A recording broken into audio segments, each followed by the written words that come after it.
Very good. Yeah. Okay. Okay. Cool. Thank you. Bye-bye. All the best. All the best. Thanks. Yeah. Thank you. Thank you.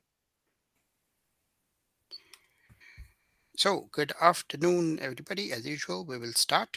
And again, I guess people will join as they come along, but I will try to keep the meeting on time as much as I can.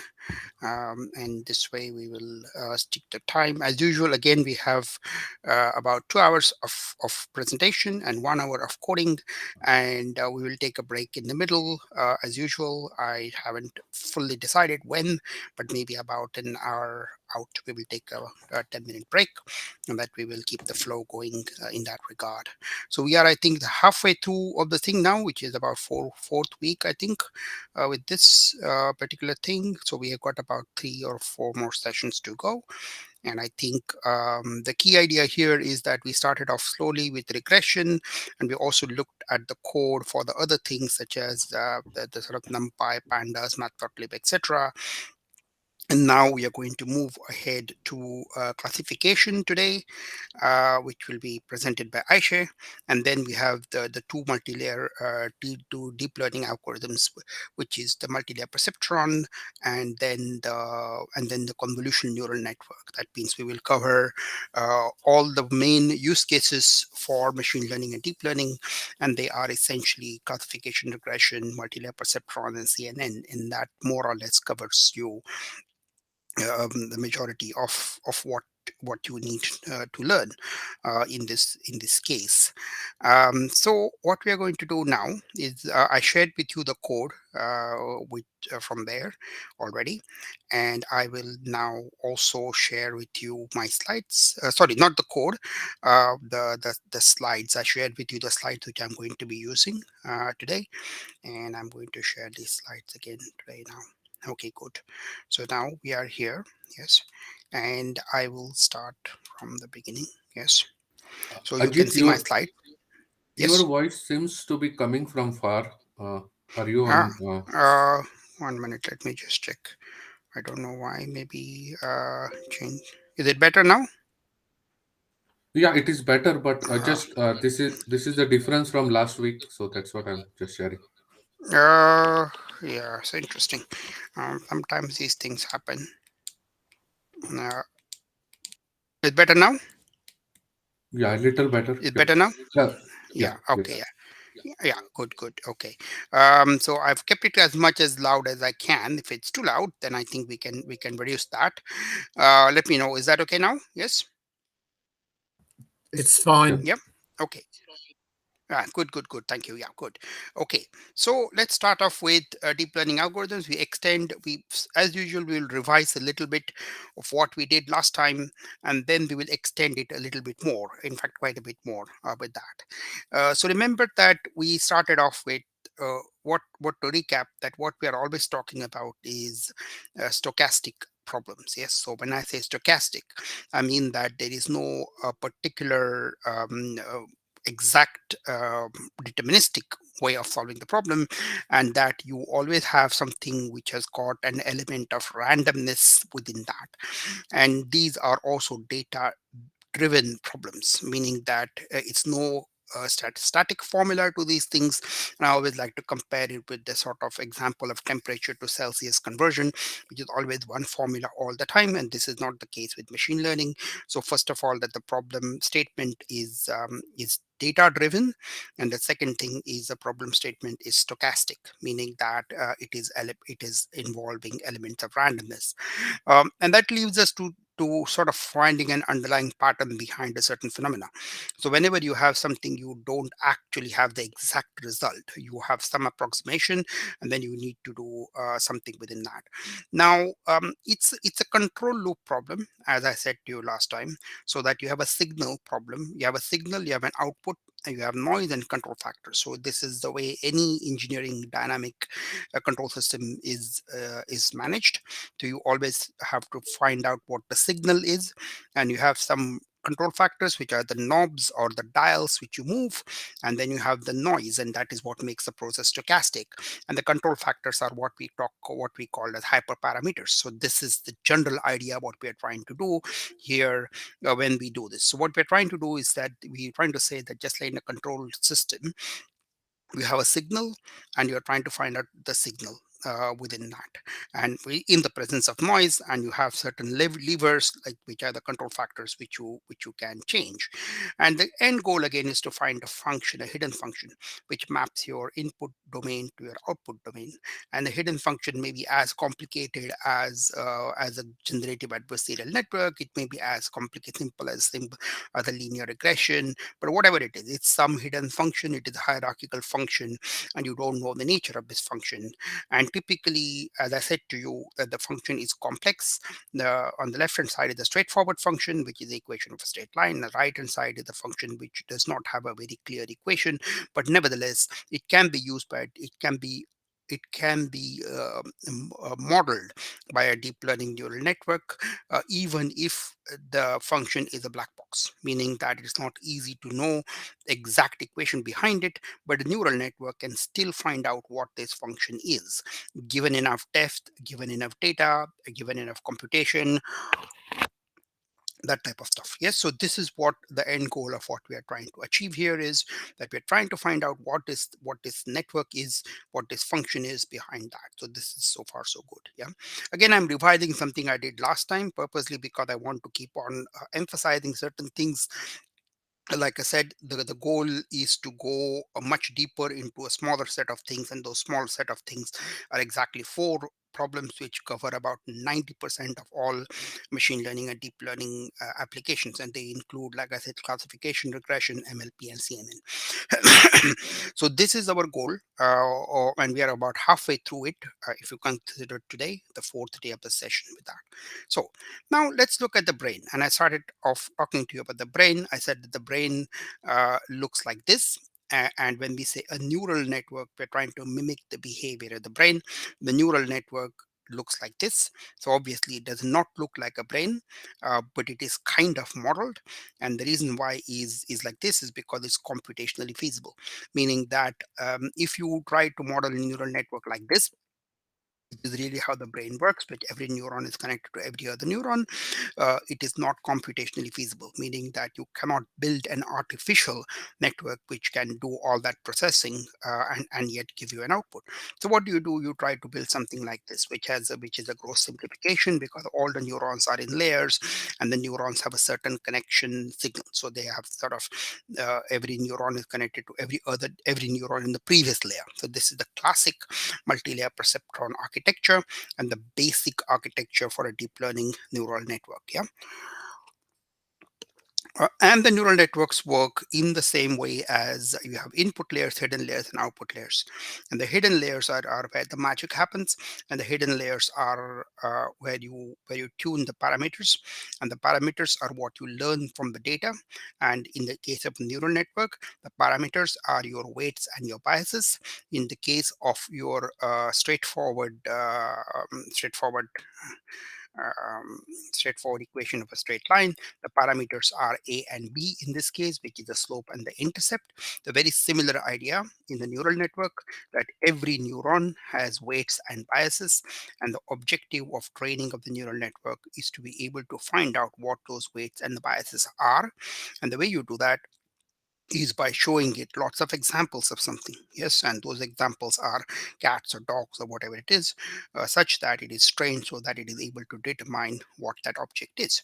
And the important characteristic is that you do not tell what are the features of that object. You do not tell it that a cat comprises fur or whiskers and stuff like that. It is the job of the neural network to determine these things automatically. When I say determine these things automatically, what it actually does is it is able to determine what's the weights and the biases, given enough data so that it is able to train the neural network so that it's able to identify those objects from there. So this is the end goal of the idea here, and that's what we are trying to do when we say that we have a neural network and we're going to train the neural network to identify a particular object. And again, When it goes to convolution neural networks, it gets a little bit more complicated. Convolution neural networks are representing images, but they are operating on the similar concept that you have a hidden, you have hidden layers, and they sort of each of those layers find out features, and the higher levels of functions identify more abstract features from there. And the training of the neural network happens through essentially a control loop, feedback loop. A feedback loop is a classic problem in engineering, where you have some element of some output and you have some feedback element, and you sort of dampen the output of the of any network by giving it feedback, and effectively manipulate the control variables. So this is what is happening in the classic engineering, and is exactly what is happening in the neural network as well. The idea is not that grand new. Basically, when we say that you have loss minimization, so this is what we are doing. When we have weights and biases, this is what we are doing. And the gradient retropropagation, gradient descent, and backpropagation are the two algorithms that provide the feedback loop. So this is what really is happening, and in a neural network, and this is how a neural network is trained.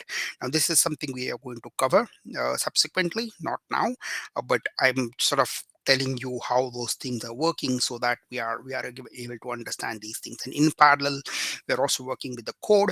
Obviously, the code and the concepts and the theory are not exactly in sync, because we will take longer with the code or shorter with the code, whatever it is, but we will try and catch up with both of those ideas from there. It has some things which go along with the neural network, as we said, that you have the classic sort of learning rate, and the number of hyperparameters which you can set in the neural network, such that you can train them effectively faster. But the end goal is that you have effectively a set of neurons, and those neurons have weights and inputs, and each you have a summation of the weights. Therefore, you have W1 x1, W2 x2, and so on and so forth. And you have a bias term which is added to it, like I explained to you last time, and then you have an output. Yes, and this is the basic idea of a neural network. And the sort of the way it works is that you have at each neuron this sort of function, and then there's an activation function which changes the signal from there, and then you effectively get a learning rate, and the weights are trained in that way. um, so this is the slightly additional point here of adding the activation function, which we talked about before, which means that you are summation of your neurons, and you get an output, and the output is passed to an activation function within there. And this thing, as I explained to you subsequently last time, is that a neural network is nothing but effectively a chain rule. It's effectively the idea that you have a function within a function, and the way you differentiate a function within a function is using something called the chain rule. And once you do that, you are effectively apportioning the derivatives across the different layers of the neural network. And at each layer, you have the gradient descent algorithm, which optimizes the layer at each point. And this is something we'll come back to afterwards, but that's how a neural network is trained. And what you do is something similar, like I said, just to recap. At every neuron you have this operation happening, and at every neuron you have the activation function, and that goes through with that. At different types of activation functions, a ReLU is the most common one at the moment. Why do we bother with this now? Yes. So we talked about this before. We talked about the sort of functions. We talked about the clear idea that the main reason why you do this is because you want nonlinear activation functions. Yes, you have nonlinear activation functions, and so you have the linear activation function on the left hand side, nonlinear on the right hand side. This is the first characteristic. The second characteristic is that you have representation learning. The idea of representation learning means that you are automatically learning the features without explicitly telling it what the features are. So when you looked at the Boston housing data set, you had effectively the features which were predetermined, whether they are the rooms of the house, proximity to good schools, etc.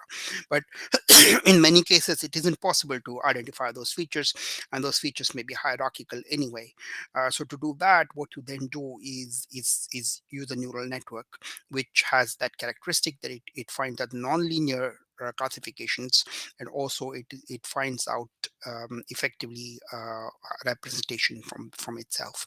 And this means you can do some complicated things. So you can do linear functions, or linear classifiers are able to do these things, as you can see on the left and the first and the second. But non-linear classifiers are able to do something far more powerful, which you can never do through a linear classification. So the equation in the middle, by the way, is a linear equation. It doesn't mean exactly a straight line, but it is still a linear equation within that. But the equation on the right hand side is effectively something which you're not able to do within there. And that means you can do a far more set of complicated set of functions, as I said to you. And that's the power of a deep learning neural network, is able to do these complex things. And the key point to note is that you always have automatic feature detection. You have feature extraction, which is explicitly done in machine learning, but in deep learning, you do not have feature extraction, because that is implicitly done for you as a part of the process within that. And what does it look like? Now I have got a more sophisticated sort of a representation, which is more mirroring to the code which you are seeing. And what does that mean is you're doing some feature engineering, you're doing hyperparameter tuning, and then you're doing the test results with that. And then you have this concept where you look at effectively the sort of optimization, the feature extraction, the hyperparameter tuning, etc. And hyperparameters are the things you set overall within the network, and the parameters are the ones which you derive from the data. That's the key difference. So hyperparameters are sort of overall knobs, or so overall settings you do for the network, which include the number of layers in the neural network and so on. And the actual parameters are the ones you derive from the weight, from the network, from the data itself. And this is generally how that looks like for you. So effectively what you have is a loop within a loop. So you have the model training, and you have the set of hyperparameters at the top, and then you have the best hyperparameters which are at the part of the grid search and things like that. So now we will go to the next stage, which is a more deeper exploration into linear regression. But I'll take some questions now, as usual, because I always like to sort of keep it interactive. So I'll stop sharing. Stop sharing. Yes. And I will try to get some questions here. Okay, good. So, uh, any questions so far? I haven't said anything new so far, but okay, yeah, Farid, yes, please, yeah. Yeah, Farid, yes, go for it, yeah. Oh, you're I muted. was muted. Yeah, yeah. Sorry. I in basic terms, I can understand the difference between hyperparameters and parameters, because hyperparameters are just the knobs. So, for Hmm. example, number of layers, etc. Whatever parameters you use to tune the network. Yeah. But can you just give a very simple example of parameter extraction? That's where I'm Uh, losing it a bit. yeah. So parameter extraction is, for example, if you look at, if in fact we go and look at the classic linear regression, yes. So we look at the sort of straightforward y equals to mx plus c equation, yes. So Yeah. in that case, the values of m and c are the parameters, because they are Mhm. based on the data, correct? So they are based on the fitting of the curve, or in this case the straight line across the points, which represent thing. Now the same idea happens in the neural network, and this is something I'm just going to literally go through from point now onwards. But the neural network is a specific type of thing, which is called heavily parameterized. A heavily parameterized network is something where you have a very large number of these parameters, and the reason why you have them is because you end up effectively, the more parameters you have, the more powerful the network is. So this is the thing. So the more things that it can tune, but the more number of parameters you have, um, the the harder the problem is, and that's the real power of our deep learning neural network. And if you look at some of those things like GPT-3 and so on, they have got literally billions of parameters which you can set.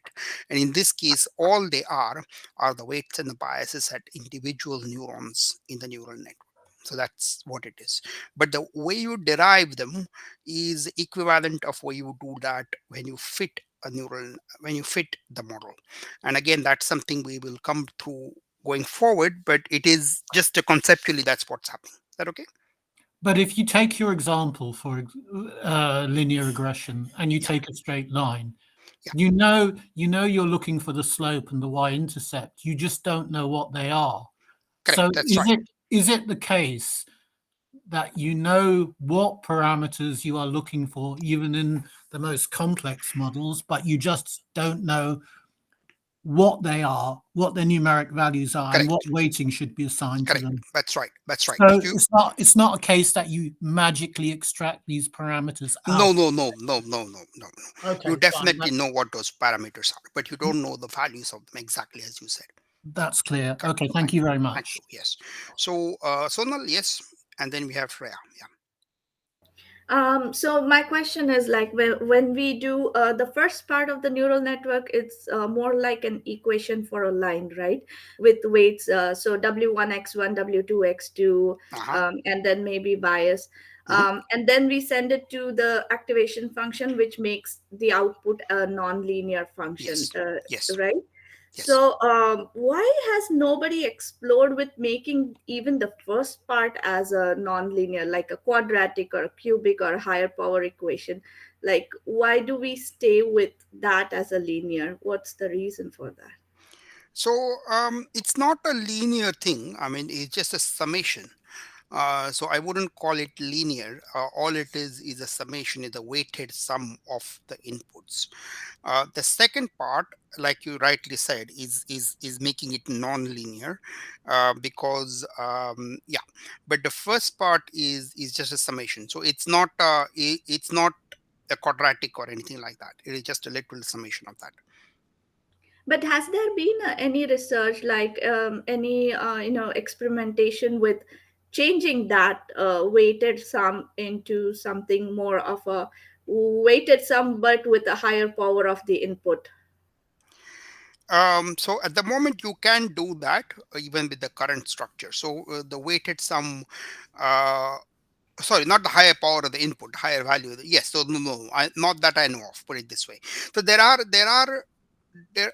are ways of looking at this, the structure itself, and when you look at LSTMs and things like that, you will see that those nodes effectively have different uh, interpretations of how they are built.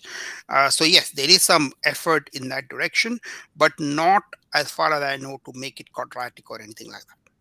Okay, thank you. Okay, thank you. I have one more question, if that's okay. I can Yeah, ask yeah, now. yeah, yeah. The other question is related to the architecture of the neural networks. Like, how do we decide how many hidden layers do we want? How many neurons do we want in each layer? How do we know? How do we make that decision to start with? Or is it just trial and error? Like, we pass the input and then we start like adding more until whatever, or like. Yes, so I think that it is a bit of trial and error, and but there are some guidelines to that, and the basic idea is that the deeper the network is, the more layers you need. This is the idea behind that. And in that sense, the more hierarchical or more complex the functions are, because remember that in the end this is representing a function, correct? And each of those functions has something, although it's a black box of a function, it is able to represent a particular characteristic. In this case, whether it's a picture of a cat or a dog or something like that, the more complex the image or more complex the thing you're trying to find out, the deeper layers you need. That's the general guideline. But the book I suggested last time, Deep Learning, it has one chapter, I think chapter 11, and the first part of it, it explains basically what I just said to you. And the point there is that it is more or less trying to determine what those layers are, based on how deep or hierarchical it is. Okay. Okay. Okay, Okay, thanks. thank you. So Shreya, yeah. Actually, this is the question which is not related to neural network, but just wanted to understand because I have created one baseline model, and later I I did the hyperparameter tuning. The result for baseline model and the hyperparameter tuning after tuning the model, the results were same. So, is it possible, or is it like in at a first time baseline model itself, it has taken internally the parameters? Um, it is unlikely, put it this way. I mean, the base. What do you mean by baseline? What was the baseline model? See, it was like linear regression without any parameter. I just invoked that, and then I fit into that, and then I got the result. Okay, so whenever I seen, then later I did the hyperparameter tuning according to the notebook, and then I got the some of the parameters. I passed the same parameters with the to the linear regression, and then the when I saw that msc and Yeah. rmsc r square, everything was same. I mean, I didn't understand whether I was wrong, or is it like the way I have done the baseline model, it was wrong. Okay, send us the code, and then we'll have a look at it maybe. Okay, fine. Okay, thanks. Okay, good. I think that covers almost all the questions we have had so far. So, like I said, it was a recap from last time. So I'll start sharing my screen again, and I will go here to. Okay.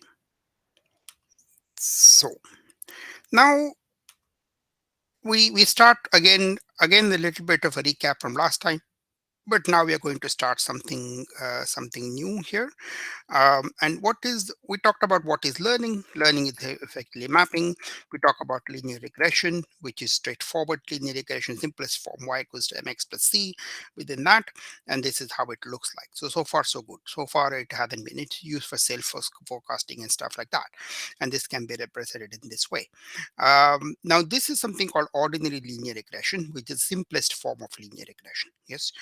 But there is other forms of linear regression, and there are effectively a polynomial regression, which is of course non-linear regression.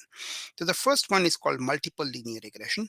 The second one is called generalized linear regression, and the third one is polynomial regression. The first one is multiple linear regression. Is instead of calling x1, x2, x3, so on, we have instead of one x variable, you have multiple x variables, and this actually is something which you have again seen already before. And this is basically things like the Boston housing data set, etc., because you have effectively multiple inputs like x1, x2, x3, and you have multiple weightage to them. So if you had the Boston housing data set, you had the sort of the number of rooms and so on and so forth, and that's what you would have to make it in that way. So that's what you do in this case. So you have multiple linear regression and you start off it like that. And you do the same thing. Basically you effectively are doing the same thing because you are trying to find out the residuals and trying to minimize the sum of squares, and this is already what you have seen in the Boston housing data set within that. And there is a cost function which looks like this, which is basically your hx minus y, and you do the summation and you have that function and you basically reduce the sum of squares within that, and that's what you end up doing from there. And this is an example which we have seen before because all of these things are basically from very similar to the Boston housing data set within there. Now there's a second way of looking at linear regression, and this is called generalized linear regression. So the generalized linear regression is is a is a sort of a superset of the regression problem. Yes. So the thing is that if we look at if we look at the case that the requirement is that the response variable is a normal distribution excludes many cases. So one of the key things with the linear regression is that the response variable has a normal is of normal distribution, and when you do that, it excludes a whole bunch of things. For example, um, when the response variable is expected to be always positive and varying over a wide range, or a constant input changes due to geometrically variable rather than continuously variable output changes. So I kind of explain these using examples. So the first one is that suppose you have a model which predicts that a 10-degree temperature decrease would lead to 1,000 fewer people visiting a beach. So this model does not work over larger and smaller beaches. So for example, if you have the expected attendance of 50, then the sort of if you do 50 minus 1,000, then it is minus 950. That doesn't make any sense, correct? So when you have a model which is a straightforward sort of, when you have very large ranges between your parameters and the output, it doesn't work quite well. So for example, if a 10-degree temperature decrease would lead to 1,000 fewer people visiting a beach, that doesn't work for the extreme values.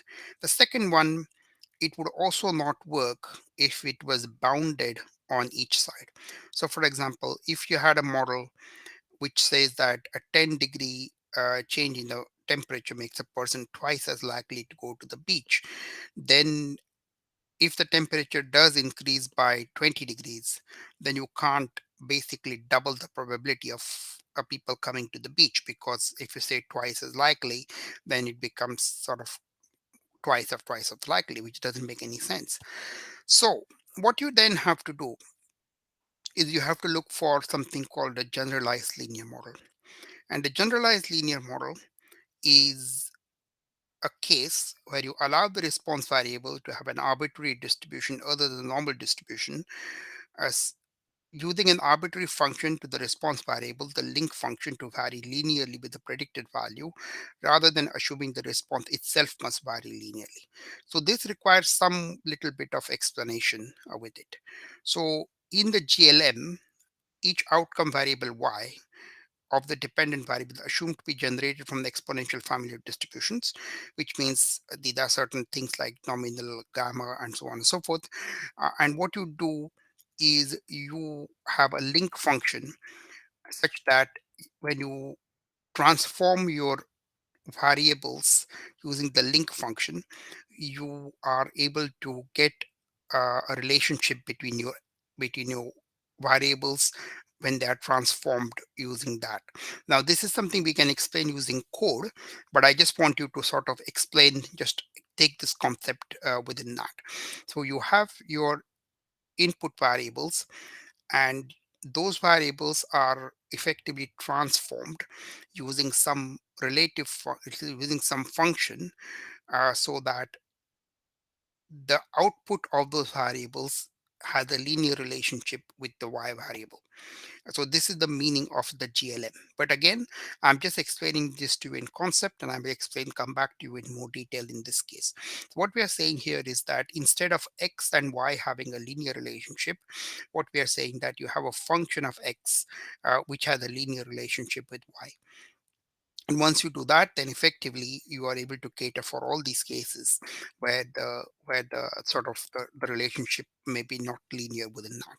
Again, we'll go through this in a little bit more detail, but for now, I just accept this particular thing at this point. And the third type of regression is polynomial regression, which obviously is not linear, and it allows you to fit something in this way. And that's the sort of idea which you do within there. Now, I'll stop and take some questions on this, mainly because I haven't fully explained this idea, but I just want to see if anybody does have any question on this at this point.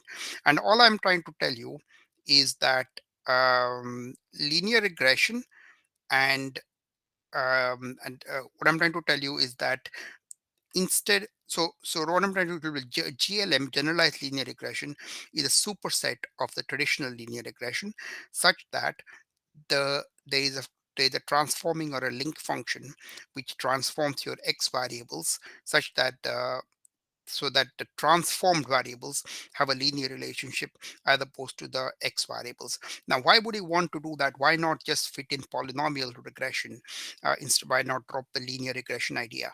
Because linear regression fits in very well and very easy to do. So generally people do want to try to get a linear relationship even when the relationship is not linear. So this is the basic idea within that. Okay, so I'll take two more questions here. Sonali again. Yeah. Yeah, so can we please go back to the cost function slide? I had a question about the cost function itself. Okay, Um, so I think I think I stopped sharing here. I have to go or back I and can just like, my question is, the cost function looks to me as mean square error, right? yes, yes, yes. So why is that half there? Um, the half is there because there is a reason for it. I think I don't remember it. I'll come back to you on that. If you post it in the question, I'll come back. By the way, you have sent me an email. I know I haven't responded to that. So I'm Thank you. just letting you know. Yeah. But Yeah, yeah, I will come back to you on that. If you just post it in the question for tutors as well, so that we won't forget it. Yeah. sure. Okay. Yeah. One follow up on that one. Like, Yeah. is it because when we do a derivative of that, we get to cancel the two? No, no, no, no, no, no. Because at this point, you're not doing a derivative. You're just trying to minimize. You will be doing the derivative in the gradient descent type of thing, but not here. Because this at this point, it is a straightforward straight line. Okay, So but it are we is. adding that half constant there so that it makes our life easier when we do the derivative later? Is that way No, to... I don't think so. Let me come back to you on that because I Okay, don't want to sure, give you an answer which is not. I haven't thought about it in that regard. sure, sure. Okay, Thank cool. you. Thanks. So Farid, yes, please. Yeah. So I think I know what she's saying. Sorry to interrupt. Oh, sorry, But this is Varun. Okay, yeah, go for it. Yeah. yeah, yeah. As long as I know that's basically right, because when we take the derivative of that, right, it's basically nx raised to n minus one. So n is two over here. So that two needs to get cancelled. That's why we have half as the multiplier. While taking the derivative of the cost function, that's basically used in updating the parameters, right, during gradient descent. That two in the power gets cancelled with Yeah, half yeah, in the but this multiplier. we are not talking about gradient descent here. That is the thing. That's why I said that we are talking about a straight line here. Yes. So I mean, we're not talking about optimizing that cost function is not by gradient descent for not necessarily by gradient descent anyway. I mean, you could use it, but not just for a straight line equation. And that's why I didn't respond to it. But from the derivative, I understand. Yeah, that's right, what you said. But I don't Okay. think that applies in just a straightforward equation of a straight line. Okay. Cool. But no, thank you for your feedback on that. But yeah, that's what I thought in that regard Thanks. with that. Okay, thanks. Yes. So Farid, yeah. So if you wanted an example of GLM where the function is linear, but the raw relationship is not, is a logarithm an example of that? I'm just trying to understand with something that I kind of Yeah. understand. So I will come back to you on that. But yes, there are certain. You're right. There are certain transform functions. I think logarithm is one of them. But the idea is that you transform the relationship using one of these functions so that the transformed variable has a linear relationship as opposed to the original one, and that's the idea. But yes, you're right. I mean, that's the sort of function you would use, but I will come back to you with a list of Yeah, functions I'm over just there. looking for an example so I can kind of relate it to something that Yes, yes, I yes. do I think understand. that would be correct. But it just I don't want to sort of suggest something. I think I had a slide somewhere which said which functions are, but I'm not sure. Maybe it's in the future. Okay, thank you. Cool. Thanks. Yeah. So that even that you put that in the question for tutors, at least we won't forget it, and I'll sort of come back to it over time. Yeah. Cool. Okay. So we don't have any questions now. Do we have anything more now? Yes. So Varun, did you have anything else or No, I'm good. Thanks, Ajit. good? Good. Okay. Cool. Then Thanks. just one quick question here. Are we going to cover the cross entropy loss function anywhere in this course? The classification model? Well, we have a classification model within there, but I don't think we are covering the cross entropy loss function. No. Yeah. But we are doing classification from today onwards. Yeah. Okay. Okay. Cool. Thanks. Yeah. Okay, so now we start off with this here, and again, slide here, this. So now the reason for telling you this particular thing is that there is an interesting correlation between perceptron learning and the sort of y equals to mx plus c. So in many ways, I sort of try to think about this like by the complete shift from the linear regression to multi-layer perceptrons. And this is this famous Space Odyssey example at the beginning of Space Odyssey. So what I'm trying to say is suddenly I'm shifting from the traditional linear regression to the multi-layer perceptron idea within there. And the Sorry, thing here, are you sorry, what's that? sharing the screen? Yes, I should be. No? Yeah. Oh, 1 minute. Let me just No, check. you're not. Oh, No. okay. Sorry. Yeah. So let me do this now. Let me just check this again. Okay. Good point. Okay. They're sharing the screen now.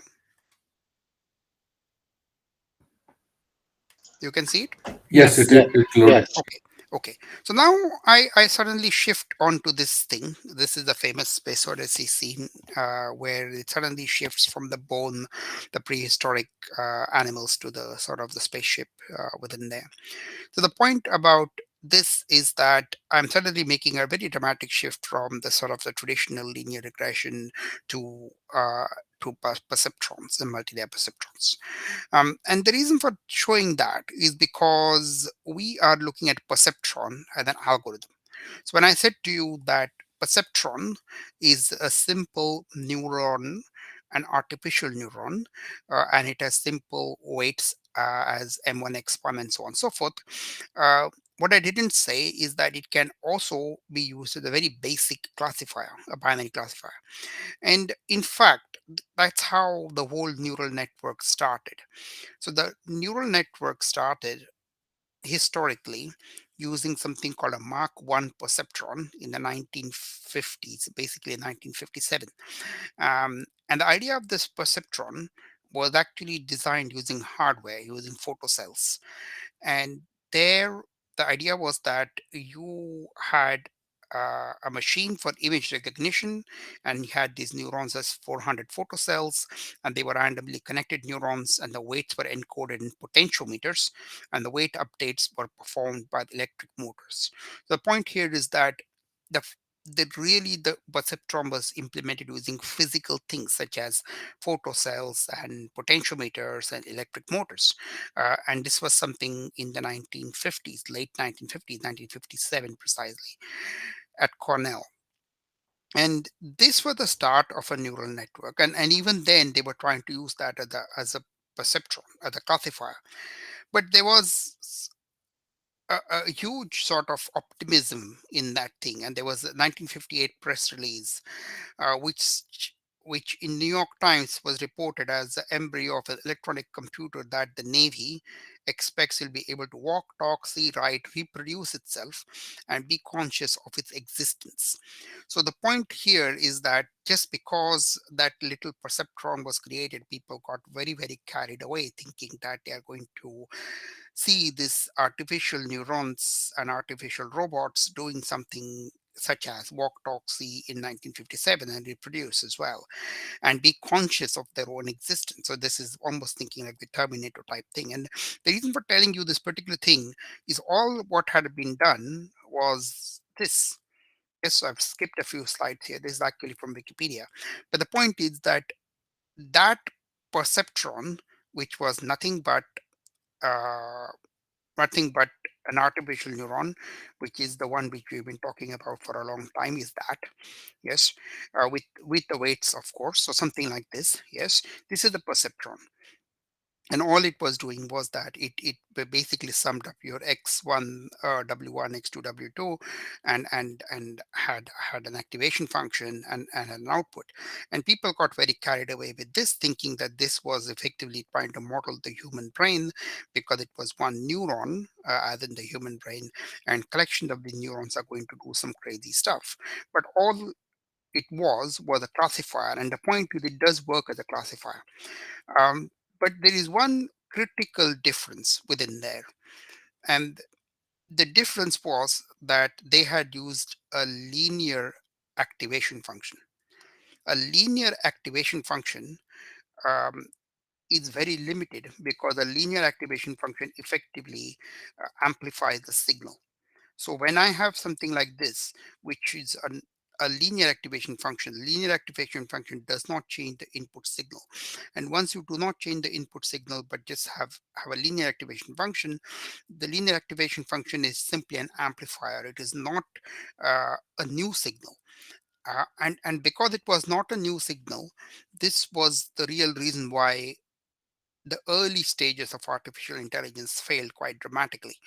And this was solved. There was a very famous problem called the Xor problem, which is um, what you often see quite often in the early neural networks within there. And the XOR problem was the idea that it was not able to learn an XOR function, exclusive OR function. And once that was demonstrated, that a single layer perceptrons are incapable of learning a function like XOR. This was done by Marvin Minsky and Simo Puppet, who are basically well known in the AI field. And that led to what was called the AI winter, because this was then said that it doesn't look like this is going to work and do all these cool things such as read talk and stuff like that. And the point about this is that there are two important points. The first one is the perceptron was an attempt to mimic a biological neuron. And the reason why it failed was because it used a step function as an activation function, correct? However, even at that basic element, it still functioned as a classifier because it was able to classify things into two dimensions within there. So even then it was working, but it didn't work in terms of what they thought it would do. And because it turned out to be just an amplifier as opposed to sort of improving the signal. The second point is that the perceptron is very similar to what we have seen in multiple linear regression, correct? Because the first part of the perceptron is just a summation, is a linear summation of your weights and your weights in your inputs. You have x1, x2, x1, w1, x1, w2, x2, and so on and so forth. And then you have an activation function, but the problem was the activation function was linear. And this was what was the real problem with the early stage neurons within there. But when that problem was sort of addressed by using non-linear activation functions, everything changed with that. However, it still took many years because it does require high amount of computation power, high amount of data, and all of those things were not present at that time. So it's a little bit like Einstein saying in sort of 1903 or something like that, that something like this would exist, or the quarks or whatever he was predicting in space. And only when we had about 100 years of sort of telescopes or mathematics or computation, which was able to prove those theories from that time on. So the point about much of science and much of these things is that even if things don't work, they become building blocks for something which work in the future. And that is why AI is such a powerful field, because the rate of learning and the rate in which it is advancing is very high, far more higher than almost any other field at the moment. Uh, Partly for a few reasons. One of them has to do with the fact that it's based on very simple things and they depend on computation. So if you increase computation, it is able to model more complex functions. And of course, the architectures change. You have GANs, you have reinforcement learning, and so on and so forth. And they do different things and they do things better. But the basic idea of AI is very simple. It's not too far away from what it was from the 1950s. And this is again the same idea which sort of goes within there. And then you have the same thing I talked to you before. And this is why I revised it before I came to this GLM concept within that. But what you're trying to see here is that the concept is not too far away. So again, you have the neuron perceptron was trying to do the exact same thing, which is there, which looks very similar to what you had in the multiple linear regression, because all it was doing with summation in the weights. But the difference is the activation function. And then the other difference is the layering, meaning that you have these neurons in the series of layers. And in doing so, they're able to do a complex function. And they are able to do this because it is a nested function, and nested functions work with the chain rule, and that's the goal with it. So this is what is happening in terms of a neural network. We still haven't gone to the backpropagation gradient descent yet, but I just wanted to show you that that's what we are trying to do in this case with that. And so the idea of the multi-layer perceptron is basically there's a way to overcome that. And the way you do that is use you use nonlinear activation functions, you use multiple layers, and you use the combination of backpropagation and gradient descent for the training. So this is what the basics of a neural network look like. And that's why I went a little bit into the history to show you how it started. And what you can see is that what was done in the 1957 was this was effectively something like this. And the difference was that in this case, it was a single perceptron and it was a linear activation function. And that's how it looked like. But what you then did was subsequently with multi-layer perceptron. That's why we call MLP, multi-layer perceptron, which is one of the four things you're going to learn. And that is the core, that is the base neural network. And the way it works is that it has got nonlinear activation functions, it has got multiple layers, and it is trained using a combination of backpropagation and gradient descent, which we haven't seen so far with that. But that it still means that what you had even in the 1950s was still working because it was able to do this. It was still able to classify. It was still able to classify, yes, albeit in a very simple way as a linear classifier. And while it had limitations and people said that there were all these problems with it, it was still something which was working. And this is in many ways how science works, because you have something which still doesn't work 100% or has limitations, people come and build up something on top of it, and then you learn over periods of years with that. But the key to remember is those three things. I've stopped sharing now. Is the three things. First of all, that you have nonlinear activation functions. Second of all, that you have deep neural networks. You have multiple layers, and the third of all, you use backpropagation and gradient descent to train the algorithm. Now, the other thing which is important is that you have very large computation power, because if you didn't have the computation power, you wouldn't be able to effectively um, compute the function within there. And then of course you have large amounts of data. So that is where we end up where we are now in terms of the neural networks, because the neural networks um, end up effectively effectively providing you a mechanism to model complex functions using very simple things, correct? And those simple things are just straightforward connections of neurons using weights and biases, and they have a non-linear activation function. Good. Okay. So yes, I've stopped sharing my screen now because I was just going to come back for my question. So I just stopped sharing the screen. Yeah. So any more questions on this so far before I just move on to something else, and we'll take a break anyway with this thing. Yes, Farid, yeah. So, can you kind of explain what the difference between a linear and a non-linear activation function is? Is it simply that you have a linear threshold in the first case, and in the Correct. second Yes. case it's more complex? Yes, It's a that's right. more complex polynomial relationship, allowing you to do potentially to do more complex things. Yes. So an example of a linear activation function is simply something which is like a step function. Yes, a step function takes an input and gets simply a higher level of an output or something like that. Yes. But the reason why you have nonlinear activation functions is because nonlinear activation functions um, are they effectively transform the signal, and that is what you need to do. Because if you have linear activation functions, they effectively amplify the signal, and even if you have layers of them, you get an amplification.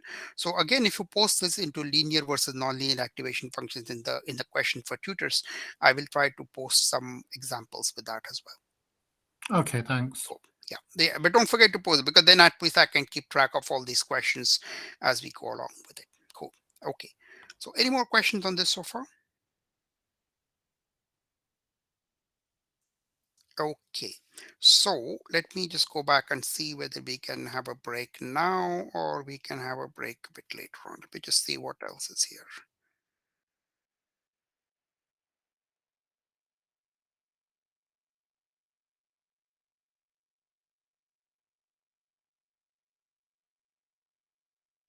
Okay, let me just complete this, because I'll just complete this one, because it's now I can complete this. And just go back to sharing my screen, and we do this.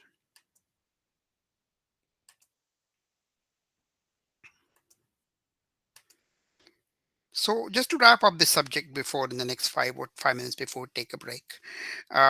So what I wanted to say here to recap, so this looks very similar to this one. Yes. So when we start to combine these multi-layer perceptrons, they look something like this. Certainly the input part, but then you have the nonlinear activation functions with that.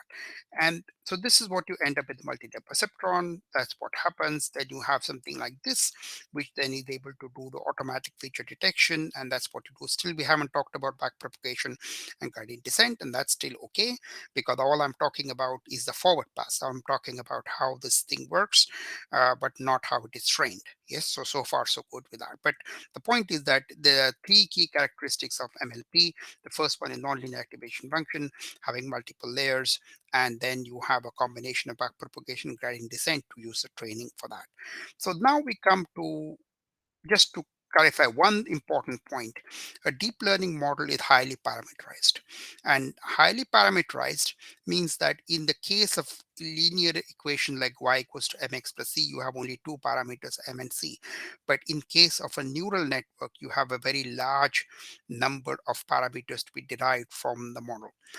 And of course, that excludes the hyperparameters, which are set separately. But the point about a neural network is that there's a very large number of tunable parameters, and that makes essentially what is called the degrees of freedom much more higher the higher number of parameters you have. And that's what is meant by a highly parameterized model within that. And that's the power of a deep learning neural network. And the power of a deep learning neural network lies in the fact that you have a very large number of parameters which can be tuned using this technique. And those are very simple parameters. Those are your weights and biases within that. Okay, so now we can take a 15-minute break. Yes. And then after this, I'm going to start with something else with convolutional neural networks, which is something which I have not shared with you so far, which I will share with you on Slack in a minute before I start. We'll take about a 15-minute break now, and we'll be back from there. Okay, cool.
Okay, welcome everybody. We are back.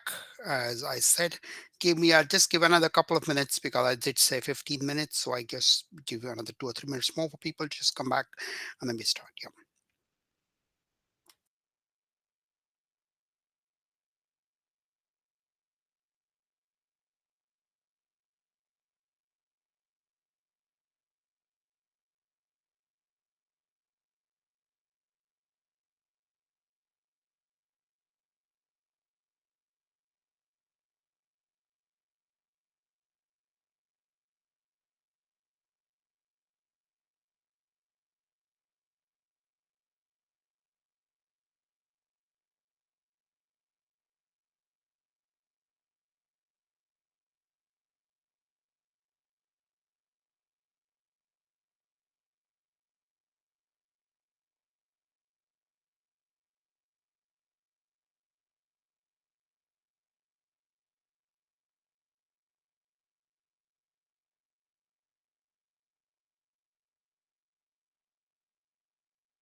Okay, welcome back now. So I have posted the slides, which I'm going to now present on the Slack with that, because that's a different one. And I did that purposely because I wasn't sure how long the previous one was going to take.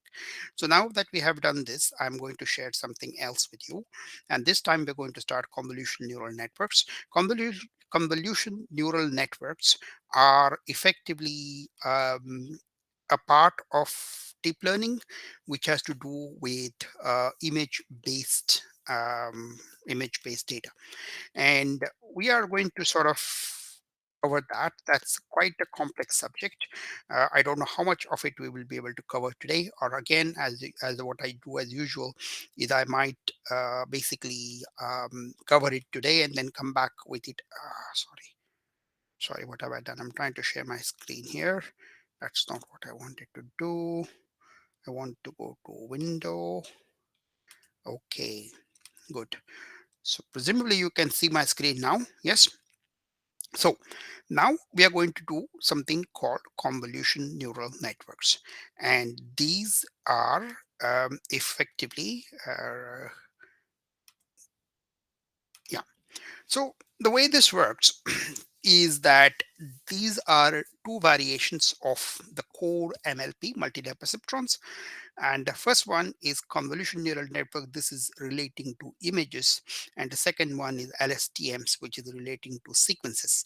We will be covering CNNs more than LSTMs because the scope of this whole thing is basically regression classification, CNN, and MLP. So this is why I'm focusing on something. And I'll be focusing on some other things like clustering, unsupervised learning, PCAs, and so on. But the core course is basically around those four things, including with code, and that's our sort of goal now with that. So what have we learned with deep learning? We talked about that you have got the evaluation. Effectively, you're trying to do the representation learning. Yes, so this is the key to that. And representation learning is what makes deep neural networks special, and the representation learning is because it is automatic feature detection. It doesn't involve you having to explicitly define those features. So this is the core idea we have been saying with that. All you need to do is provide specific inputs and outputs, and it is able to determine the weights, the biases of the interim layers, which we have not defined. correct? So we haven't defined what the weights and the biases are for the interim layers. It is automatically doing it on its own based on the data you show it, which is your training data on which it trains the sort of the neural network such that it's able to do that. Uh, okay, 1 minute, 1 minute, just a minute. Here's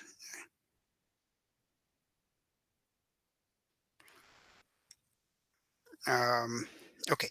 So what does this mean? Um, what does this mean? What we're trying to say here? Yes. Now we extend this idea. And we started off with this idea. Yes, we said that we are doing this neural network, we are doing these things, we are sort of training using data. I talked to you about the cat and dogs example, and this is the training side, and this is the inference side. Yes, so you train it using backpropagation and gradient descent, showing lots of pictures of cats and dogs, and then you deploy it and show it a picture of a dog which you have not seen before. Remember that this picture on the bottom is not one of the ones on the top, and then it's able to identify correctly that it is a dog by going through the neural network. So this is what basically a neural network is all about. So far so good. So the sort of the deeper the layers you have, the more powerful the layer becomes. But more importantly, the other idea I'm trying to tell you is that it is basically a feature extraction layer with a classification layer on top of it. So what happens here is that you effectively end up with something which I'm trying to show you something here, which I can't. Okay, so what happens here is that this is a more sophisticated example of a neural network. It is a convolutional neural network, one with images, but I will go into the detail of this. But the point I'm trying to show you here is that the whole neural network is effectively two things: the feature engineering layer, the feature layer, and the classification layer. The classification layer is much like a fully connected neural network, and the feature extraction layer is the one which does all the hard work, correct? So if you did not have the feature, another way to say that is, if you did not have the feature extraction layer, you would have a very large number of features to work with for the classification. So for example, if you had an image which had 8 by 8 pixels or 28 by 28, you had to have 786. If you flattened it out, and all those features would have to be sort of, you'd have to work with them and try to classify something based on those features. So this is the problem you're trying to avoid, and by doing it in this way, you get a specific set of features which have more kind of representative meaning based on sort of how you built up the neural network bottom up. So that is the sort of end goal. And while I haven't talked to you about what is a convolutional neural network, or what it does or anything like that, what we are talking about here is the idea that you are doing something which sort of extracts bottom up. So let's go back now to where we were before. Yes, so what we were saying here when I started it off, saying that we have this sort of example, then we are doing these computations, and we're doing this automated feature extraction, which means we are providing it an abstraction of an example of a cat.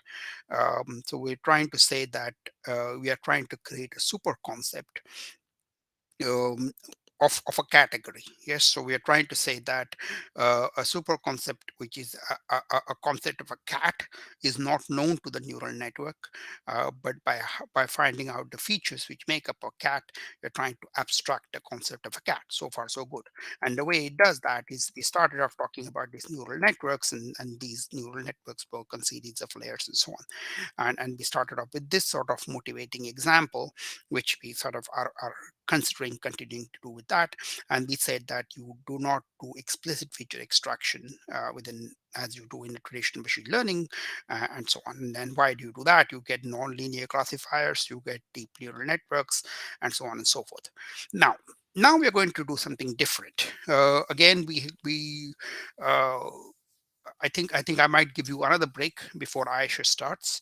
So I will obviously go as much as I can with this, but I will recap this for the next time again, as I do many times, because sometimes these things are sort of better off when you hear them a few times with that. So um, we start off with the idea that a convolutional neural networks are simply neural networks that use convolution in place of a general matrix multiplication in at least one of its layers. So this is a strange statement which is made by Yoshua Bengio and Goodfellow in the book which I shared with you. And this statement actually makes a lot of sense, but when you look at it first time, it kind of doesn't make it doesn't sort of um, you don't know what it means. So what it is trying to say to you is that there is the traditional neural network is effectively a matrix operation. And I'll come back to you what that means. But a convolutional neural network is like a traditional neural network, but it has got a very specific type of matrix operation, and that is called a convolution operation instead of a full-fledged matrix operation. So what do we mean by matrix operation? So the another way to look at a whole neural network is that I told you that it is effectively, if you look at these whole weights and biases and inputs as a matrix multiplication, then you can do this as a W1, W2, W3, a matrix of weights, and you can do a vector of inputs, your x1, you can do dot product, and you can add the biases, and then to the output of this matrix you can apply a softmax activation function, and then you effectively get the output y. Yes, so this is the matrix way of looking at a neural network. And by saying if I want to show it using matrix multiplication, I show that y equals to softmax wx plus b in matrix notation, and both x or all three wx and b are matrices or vectors. So you then represent the whole neural network as a matrix operation. And why would you do that? Because that's how it is, because that's a series of numbers. When you translate a picture inside a computer, that's just a series of numbers, and they are all effectively set-wise operations to speed up things, and they effectively are matrix computations.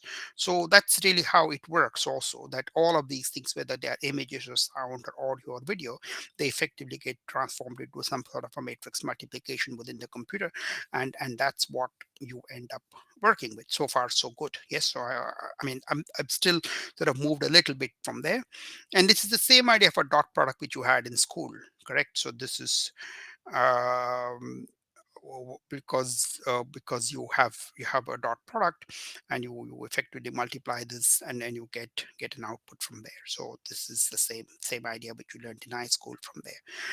Now the way this works is that if you had a dot product, and if you had effectively what is called another matrix which has some characteristic which has zeros and ones, so where you have ones it maintains it, and where you have zeros it removes it. So for example, if I were to multiply this matrix, the one in green on the left hand side, with this matrix here, the one in the middle, which is ones and zeros.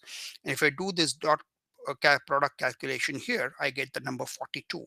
Yes, and that number 42 is a kind of a extraction or a filter or something like this based on this matrix of ones and zeros. But what it has done effectively is the one which had 42, the one which had 1 here was the one it has kept, and everything else has been effectively removed. And that's what it effectively started to do with that, because the number 42 was here, and that number 42, when it has been sort of multiplied, it has been maintained, and the rest has been removed from there. So this is the basic idea of matrix multiplication. That's the answer to everything, anyways, right? Sorry, what? 42 is the answer to everything. Just Yeah. So the reason why you kept 42 here is because you had the number 1 here in this matrix. Here's the middle one. And when you multiply this dot product here, which I've showed you here, 40 times 0 plus 42 times 1 plus 40 times 60. So all, because all the rest are zeros, they are all removed. But the number 42 remains because that is 1. correct? So this is why you have the number 42 coming here when you do the transformation in the matrix in that way. So when you do this sort of operation, this is effectively what is a convolution operation. Yes, a convolution operation is a specific type of matrix multiplication. I told you I recapped matrix multiplication here for you, and what it was doing here is, instead of doing a straightforward matrix multiplication, this the matrix, the thing we are multiplying with has a specific characteristic that it can either remove or maintain an input signal. So this is the meaning of the word convolution as far as I'm going to at this point so far. Yes. Now I haven't still done much about, I haven't gone talked about neural networks so far. I'm just explaining to you some mathematics, some recap of mathematics, because if you don't know this, you won't understand what's going to happen next with it. And again, I'll take some questions a little bit in a couple of minutes or so within there. So now we come to the objective of spatial considerations.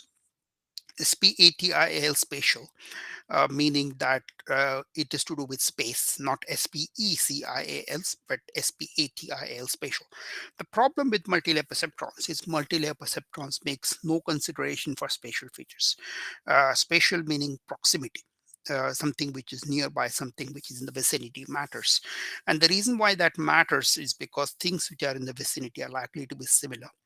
And also they are likely to share weights for them. And the reason why that matters is because there is a strange kind of a contradiction that on one level you want neural network with very large number of parameters, and remember, weights and biases are the parameters of a neural network.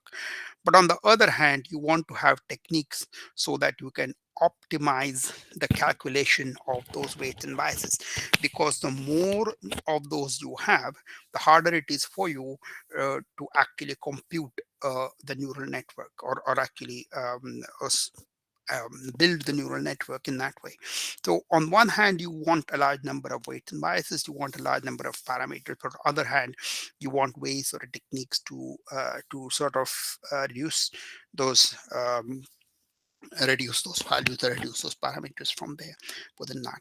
So what does that mean? So if I have an input neuron which looks like this, yes, what I then do is that instead of connecting every neuron to every neuron to every neuron in the previous layer, like we saw in the multi-layer perceptrons, you connect a group of neurons in one layer to the next, to the subsequent layer within that.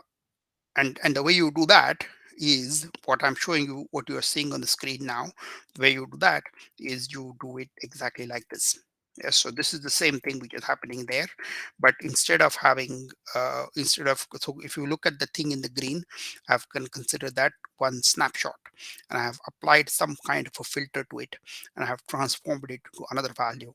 And that's what I'm trying to do with the neural network. Instead of trying to connect every neuron in the previous layer to the next layer, like we are seeing in the multi-layer perceptrons. So you have a 5 by 5 area. So from the 5 by 5, I have reduced it to just one number. And the way I did that was something using like this, correct? So this is what I'm trying to do with that. So this idea is the convolution operation. And the convolution operation then becomes a local receptive field. The local receptive field is the idea that you have effectively um, a, what is called a kernel or a filter, which transforms the input neurons to another layer, which is a representation of the input or section of the input, such that it is applying a convolution operation to that, so that it's the same idea where you have, instead of 25, you have only one. Now why would you do that is because you want to reduce the number of features, number of weights to calculate from there. But you don't do only that, you shift it. So the second operation is that you shift it by one, and then you get something like this, and then you have the first hidden layer like that. So what you end up doing is this hidden layer, the first hidden layer, becomes much smaller than the input layer, because you shifted this by group across the whole layer, so that you shrunk it effectively in the second layer with that. And that is what the convolution operation does, and this is exactly as I told you. So you have what is called a convolved feature. A convolved feature is a convolution operation, and wherever you have ones, those values are kept. Wherever you have zeros, those values are not kept, and you effectively have a convolved feature which comes up to this point. And this is a core architecture of the neural network. Then it has certain of a convolution neural network, and it has certain other things like a pooling layer and max pooling and so on and so forth. But those are just effectively sort of enhance the neural network within that. So let me again ask. So effectively, you have the architecture of a convolution neural network, which is used for image detection, has a series of convolution layers and pooling layers, which effectively transform the input features. But instead of taking exactly the sort of every layer being connected to every previous layer, you have this sort of a weird operation, which is a convolution operation, which scans across the image and tries to find out sort of sections of them and transforms them into another field, another variable, which looks like that. Okay, good. So now I'm going to take some questions here, because I still haven't done much with the convolution neural networks, but I have sort of introduced this idea to you before I go much further. Okay, so Shreya. Actually, that x and y, what you showed in that particular formula where the matrix was there, and the you have just done the multiplication and then Uh-huh. plus something. Okay, Yes. so how do I come to know what are the x, what are the y in the neural network? That bit we will come back to you later on. So the question really is how are you going to try to find out what the kernel is? Yes. So that we will come back to later on. So that the determination of the kernel is, again, if you post that question in that question for tutors. By the way, just to remind you that any questions you want us to address, we want you to post in the question for tutors channel, and all the resources we are posting are always in the resources channel. So that's why we will not forget them as we go along, and ultimately we will come back to sort of addressing them. They include things such as, I think Shreya had asked us about regression, and so on and so forth within there. So I think that so this is what we'll try to do. So if you post it in their kernel's understanding of that, we'll come back to you with something about it. But yeah, so far we haven't said anything about it, so I'll just say that. Yeah. Okay. Hello. Okay. Yes. Thank you. Yeah, sure, yeah. Okay, so any more questions on this so far? We haven't done too much here, but the key idea, what I want you to remember, is multi-layer perceptrons have, in the multi-layer perceptron, every layer has a connection to the previous neuron in the previous layer. But in the CNNs, that is not the case. What you have is the convolution operation, which then takes a group of neurons and then transforms them onto something else.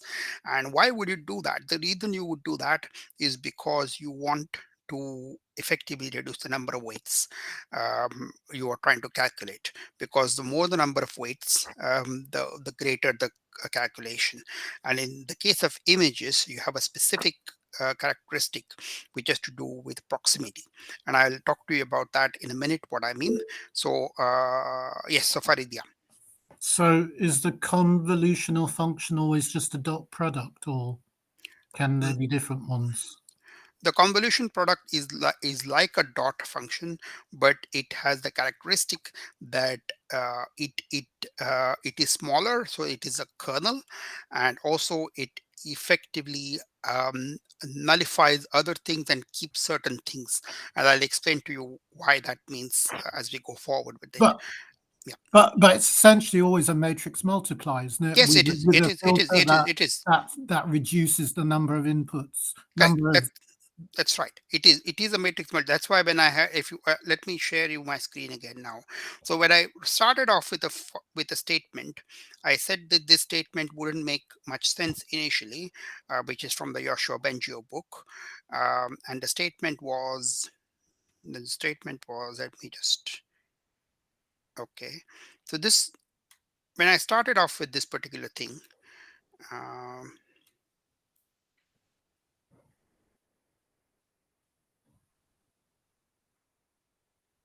this statement here. Yes, what you have on the screen now. So this is from the book, from the deep learning book from Yoshua Bengio and Goodfellow. So what it says is the convolutional networks are simply neural networks that use convolution operation in place of general matrix multiplication in at least one of their layers. And that's what I said, that when you look at it for the first time, you wouldn't understand it. But a convolution operation can be understood as a kernel or a filter, a small matrix, example 3 by 3, that slides over the input feature space, example image or a hidden layer.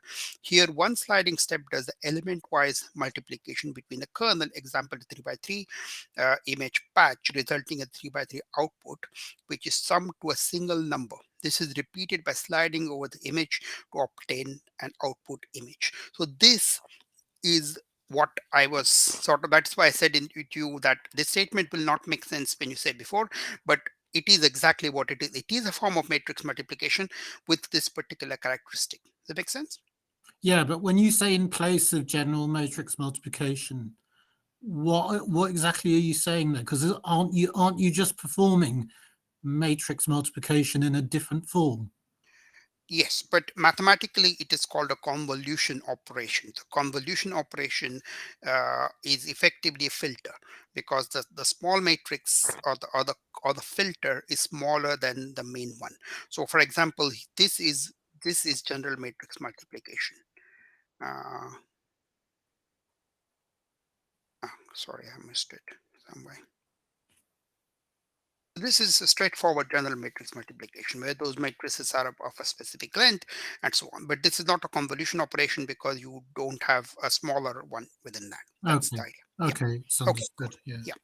Yeah. So now we go ahead with this one, proceeding with that. Again, before we start with Aisha, I'll give you a bit of a break.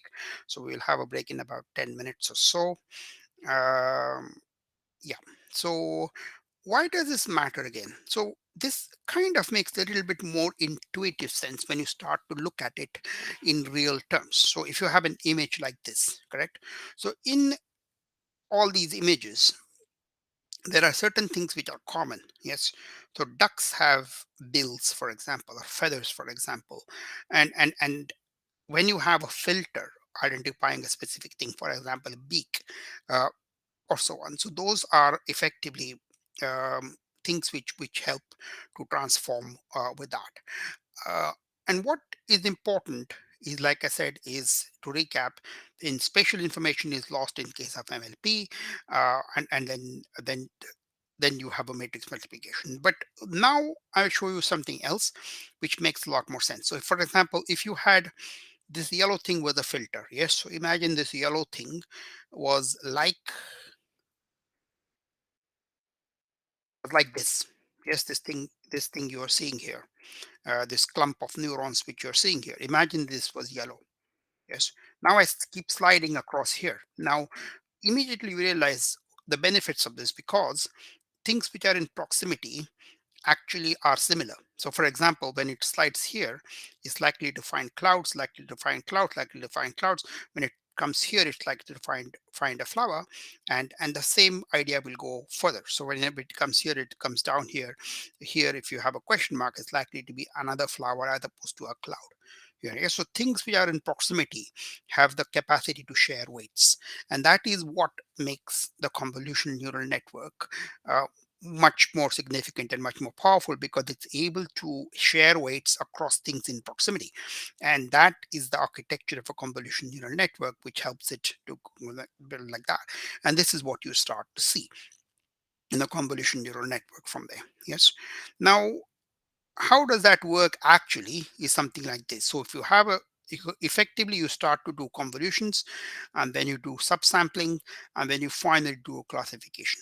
So what you end up doing is that you create these feature maps, and these feature maps are effectively convolutions and subsamplings. So you have a 5 by 5 convolution. So each of them you sort of start to split it into these convolutions, and then you go into subsampling, and then you would fully connected layers in the classifier. So this is generally how you sort of start to build up an architecture of a convolutional neural network within that. And this is what I mean by the convolutional neural network is a series of feature maps, and those feature maps are effectively created using these features, and that's what you do, and that's what you pull, and that's what you flatten out with the data, and that's what you get from there onwards from there. So that's what you end up doing, because this is what it ends up sort of shrinking the original image into smaller and smaller things until it effectively has a classifier in the end. So now we come to how filters work. Now this is the section which again will be find quite interesting. Um, so I explained to you this is how it works here. So you start off this convolution and you move it across the image from the top left to the bottom right, and that's what it tries to do. It tries to identify all these features, and ultimately it shows you what the outputs are based on what the features are. And this is the point about this whole operation, that the whole operation is trying to identify certain features in this image, and on those is trying to classify what this is, with that. Now, if you look at this problem here, and this is another way to look at it, because you have another image here, and you sort of do these things, and it identifies based on what those images are, what this particular object is likely to be. But in a computer, what you see is certainly numbers. Yes. So what we see is an image, and what a computer sees is a series of numbers. Now these numbers actually have some meaning here. They are not random numbers. So where there is a sort of a higher number here, it shows the higher resolution of that within there.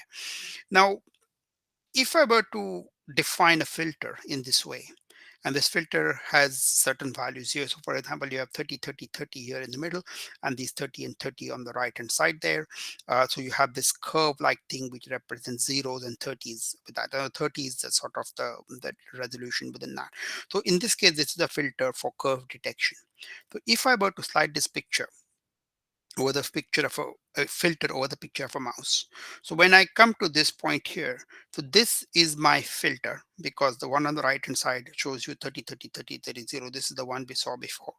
And when it comes to this section of the mouse, what you're seeing here is that this particular feature is existing into this section of the mouse, correct? Because you see here that you have the 50s here in the same position as you have 30s here, correct? So when you do the convolution operation, you actually have a large number, which shows you that this feature is present in that section of the image, correct?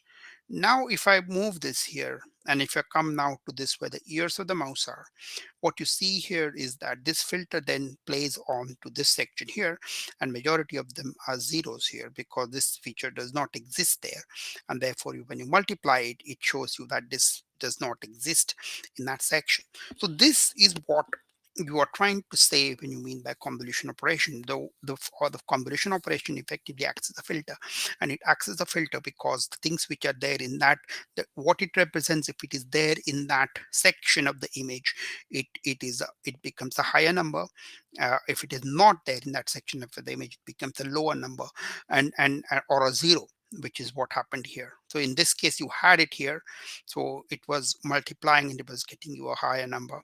And in this case, you didn't have this here, so when you multiplied it, you got a zero, correct? So that's what you end up kind of doing with the convolution operation. This is the real power of a convolution neural network within that. So any more questions on this? So well, this is the key thing which you possibly need to understand what a CNN does in that regard. Okay, so any questions on this so far?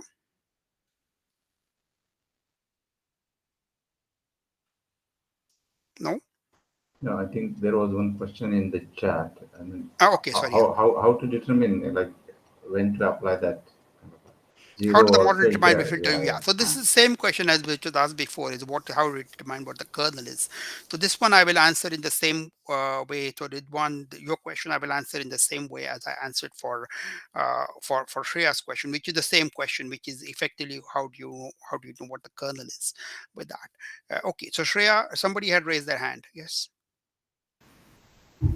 Shreya? Yeah, I had raised it before, but it was like because of the filter only. I mean, if it is a cat and if it is a dog, if machine wants to decide in the classification of cat and dog, so what will be the ideal image? What he picks it from, where it picks it for the So comparison. Yeah. So remember that these filters are not acting are looking at the whole image. They're looking at features within that. So each of those features are sub characteristics of a cat. So for example, the ears of a cat is a feature. But remember that the computer doesn't know what is an ear or not. It is just a number on which it is multiplying. So inside the neural network, inside the computer, this is very just a number which plays on with that. But again, the answer will be in the same thing as you asked before as to what is a kernel within that. So hopefully we'll come back to that. So Ridwan, yes. Okay, my question is based on the explanation on the convolution neural network, it seems the image sizes will keep reducing per convolution layer. Does that mean if the layer is too large or too much, the image will shrink to a very small size? Yes, the image effectively, when you do the convolution operation, the image will shrink, correct? Because every time, as you have noticed it, that is there, um, it, uh, it sort of shrinks it within there. So yes, that is correct. Yes. Okay. Cool. I think that was fine. I think you're muted, but I think that is what I was trying to say. That yes, it does shrink from there onwards with that. Okay. Anything else? Any more questions? Okay, then what we'll do is we'll take a break now. We'll take a 15-minute break before Aisha starts, because then we are going to the coding thing. Did anybody do any coding with it? Does anybody have anything to present? I'm not saying that you have to have, but I'm just wondering because last time we said that we will try to do something to see which, if any of you are going to attempt to do that, we asked you to make linear regression, change the model instead of the SVR to add linear regression. So things like that. I think Shreya tried something with it, but I just wondered if anybody had anything to present from there.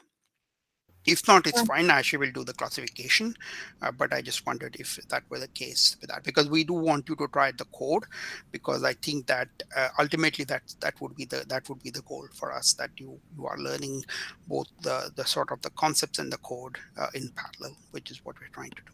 Cool. Okay.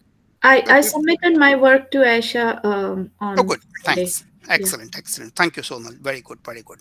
So I think that that's very good. At least some of you are doing that, because I think that that's what we are trying to do. We're trying to get you guys to sort of understand both the theory and the code, and that's why I sort of tried to stretch it over 8 sessions, because I think that it's not very easy if I just give you something very quickly and then ask you to do something with that. So I think over a period of time, sometimes it just helps to sort of anchor all these ideas and come together with it. So, okay, thank you very much, Sonal, for that. And I also know you have sent me an email about something, and I'll come back to you with that. Okay, we'll take a 15-minute break now before Aisha starts with that, and then we're back at 5 o'clock my time.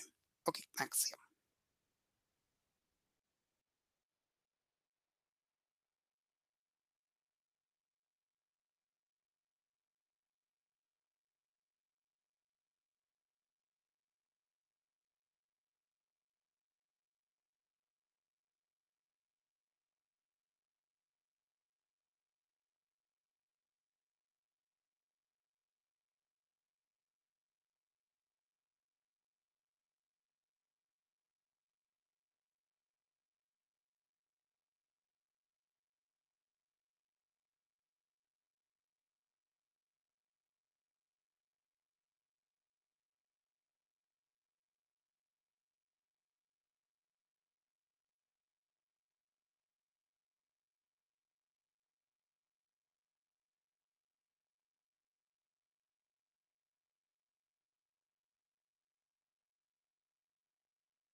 Hi, Ashay. Hello.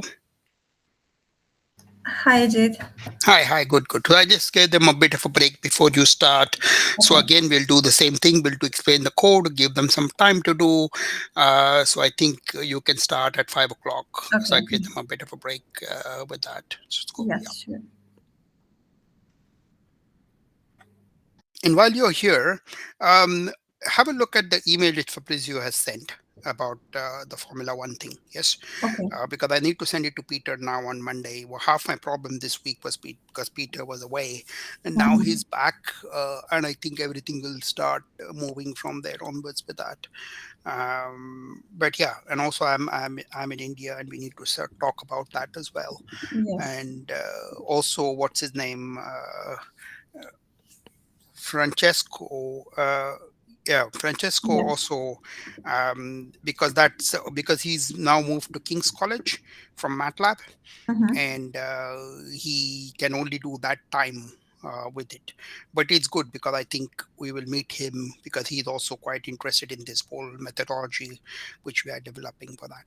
So yeah, cool. Yes. There's a few things, and this week, most of the week, I'm actually in not in London at the place I told you from there. So that will unfortunately mean I'm not contactable. So the Tuesday call you might have to do. Actually, I'll see about the Tuesday call as well Okay.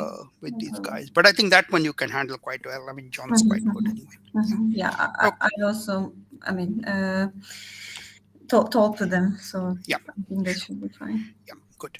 Okay, then I think welcome everybody. So welcome Aisha, and so now you're going to start with the classification, correct, Aisha? Yes, the Okay. breast cancer Yeah, detection. breast cancer, which is the classification problem. Okay, so hand over to Aisha, and again we'll present the code.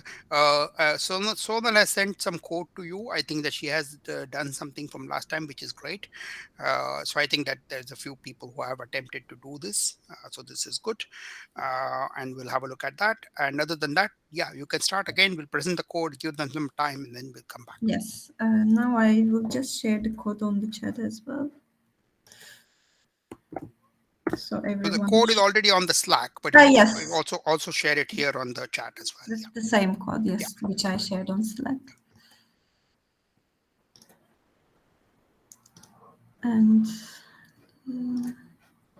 so can you see the screen? Yes, it's coming through. Yes.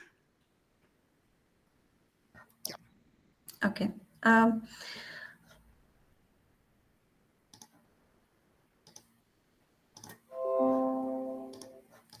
Okay. So hi everybody.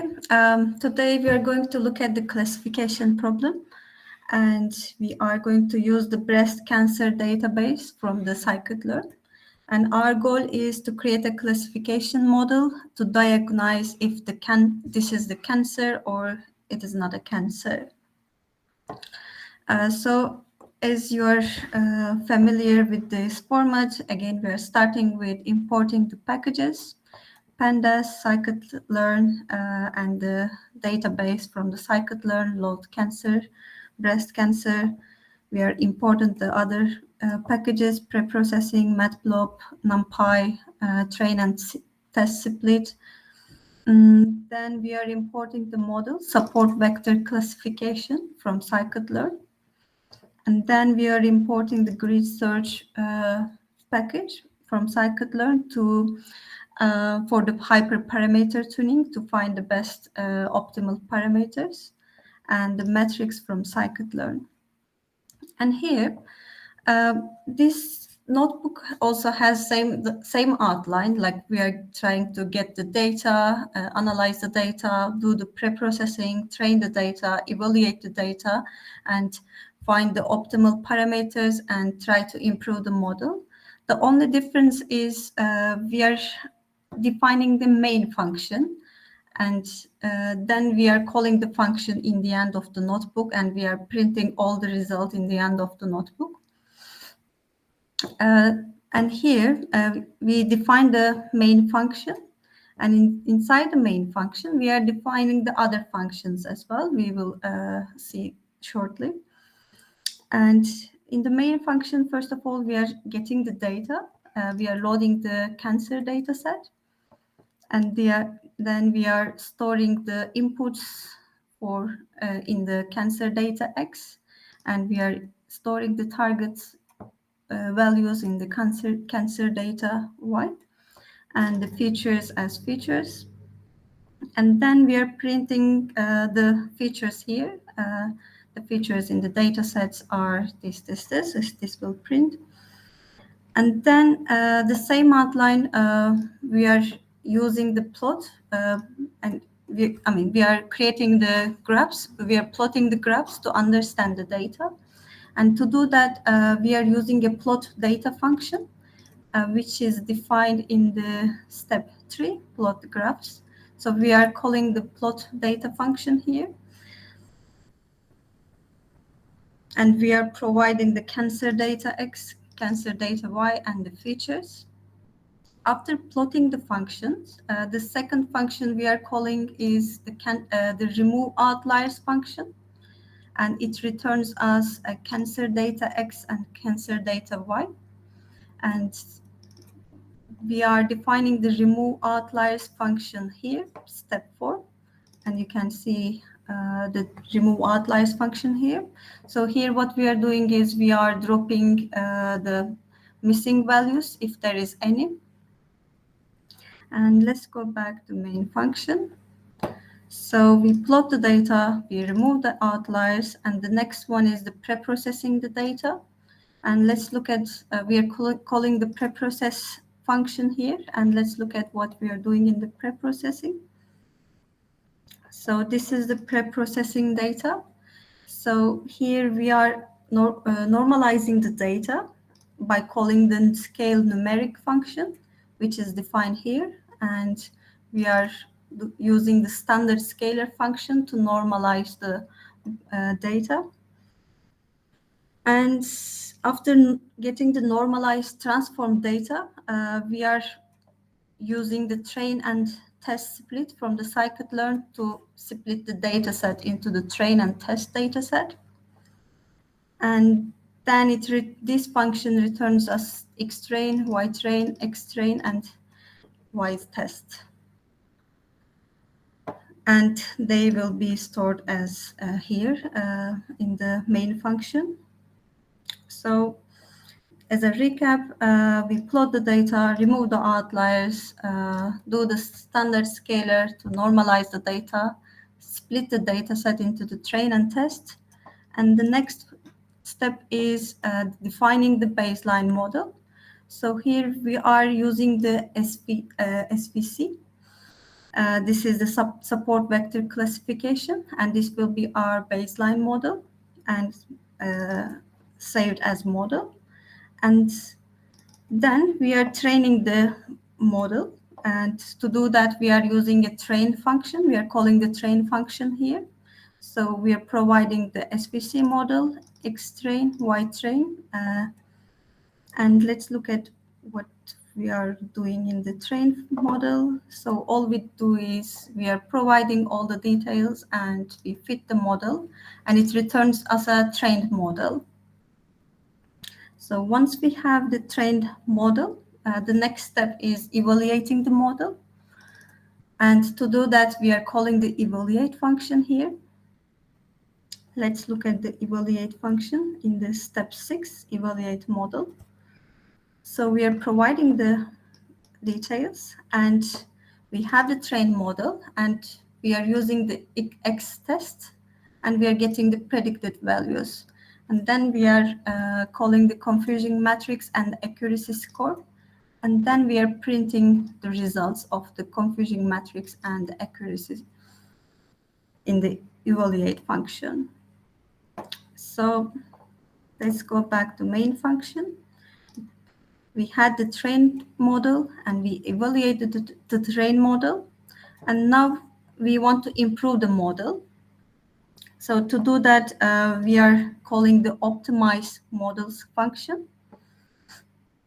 And it returns us a best parameters. And let's look at what we are doing in the optimize models function, which is defined in the step 7. So you can see here, optimize model. So we are providing the X train and Y train, and we are defining the parameters, the kernel, and the C values. And we are using the grid search here. We are providing the model and we're providing the parameters, and we are fitting the model, and it returns as a best parameters for this support vector classification. And in the optimized models, it returns the best parameters, and it is saved here as best parameters. And then we are printing the best parameters. So now we have the best parameters, and here we define the best parameters C and best parameter kernel. And now the next step is building the best model. We are using the support vector classification model, and then we are providing the other parameters, kernel as best kernel and C as best C. Then we are training the best model. Again, we are calling the training function here. And then we are evaluating our best model with the X test and Y test. So let's run this model and let's get the output.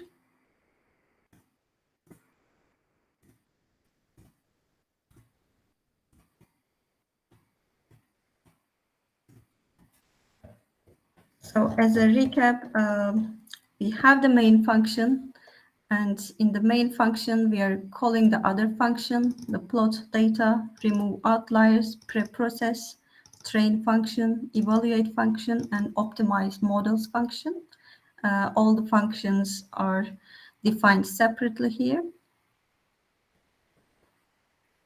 And let's see the output.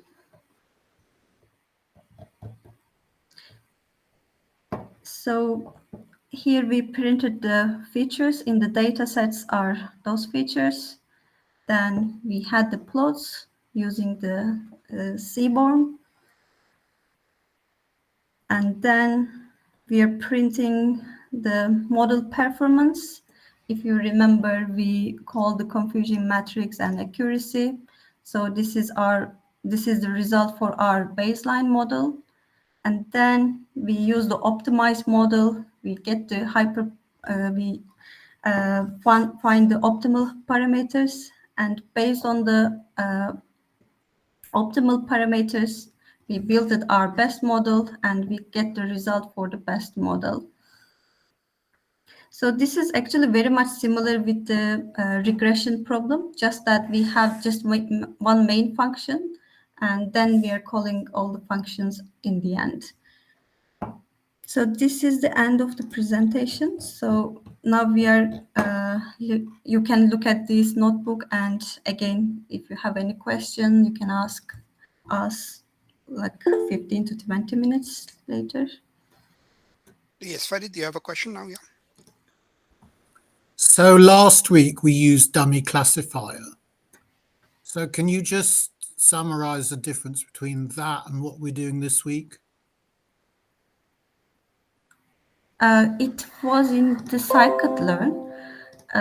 So the focus here is the classification model. I think let's not look at the dummy classifier right now, because... Okay. But it's just confusing for me to try and relate the two.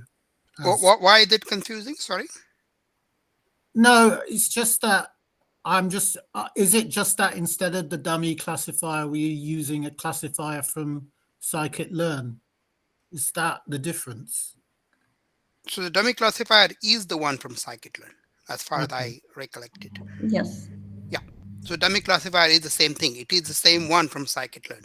So when we're creating the baseline model here, we're essentially doing the same thing as what we did last week. Yes, just that we are using the support vector classification here. And then in the previous one, we just started with the dummy classifier. So you can start with the other classification model. Okay. So all we have is a wrapper in the code that's Correct. essentially Yes. doing the same thing. Yeah, correct. Okay. Remember that the concept of a dummy classifier is very subjective. So you could choose any particular classifier as also your baseline classifier, and that could function as your dummy classifier. So there isn't absolute necessity to start off with something. So people might start with a very simple model, and they say, okay, this is my baseline, and this is what I'm going to improve on with subsequent models. So that's it. Just happens to be that there is a function called dummy classifier in scikit-learn. Okay. And also, I just wanted to add, I got the submissions from a couple of people, Yeah. and I will come back to you over the week. And please just send me any submissions if you have any today also or tomorrow. So I will look at it over the week. Cool. No, thanks for that, because then even next time they can discuss some of that as well. I think that that's what we're going to try and do, because we do want to sort of keep on working with the code as well. That also is very important to sort of understand that. That's why we keep this format where we have code and presentation. Okay. Any other questions on this so far? We'll give you another 15-20 minutes anyway to look at it before you come back. But if you have no other questions, then we'll give you the 20 minutes, 15 minutes, 20 minutes now, and then we will come back again in 20 minutes, if that's okay. Sorry, I joined few minutes late, but what you just showed on the screen, have you shared the link for that? Where did you share it? Yeah, just you can find it on the chat if you Yeah. can see the Yeah, link. it is there on the chat. It's Oh, also okay. there on the canvas in the resources section. So Yeah. everything we'll always put in the resources section, and everything we will, any questions we'll always put in the questions for tutors, and that way we keep track of them. Cool. Okay. Perfect. So we'll be off for 20 minutes and we'll be back after 20 minutes. Is that okay, Aisha? Yes, that's okay. Okay, perfect. I'll mute myself, but I'll be here. Yeah. Okay.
So are we back now, Aisha, or we want to? Yes, I'm here.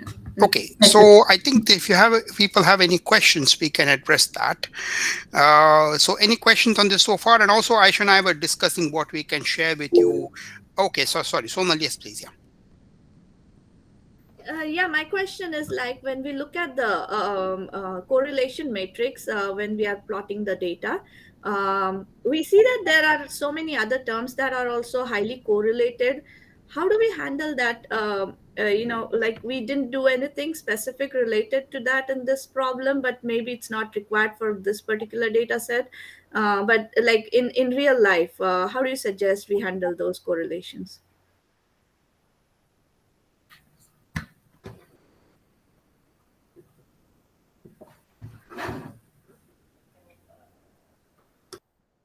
Hi, can you hear me? Yeah, I can hear you now. Yeah, sorry. Just let me share the screen also. So your question was right. I think you are talking about those. Sorry. Which is this one? Yeah, these correlations you're talking about, right? Yeah, the next one actually. I mean, The this. next one, this one. Yeah, yeah. So this actually shows how the features are correlated with each other, like in a positive way or a negative way. So here we just demonstrated that you can visualize, you can plot the data, but it is a big topic actually. But here what we are doing actually, so we have so many features here. While plotting, we only use the mean features because there would be so many features and there would be so much columns and rows here. And we are just looking at the mean values here as a demonstration purpose. And here, for example, you can see and these mean area and mean radius is very likely correlated, and this mean texture and mean, yeah, this is the mean texture, sorry. The mean radius and the mean area is correlated to each other. Right. So if you can see, for example, the features are not correlated, you can, for example, you can remove the feature, you can, I mean, it is a little bit hard to explain currently, but you just need to play around with the data and you need to analyze the data. It just helps for you to analyze the data. Ajit, do you want to add something for the visualization?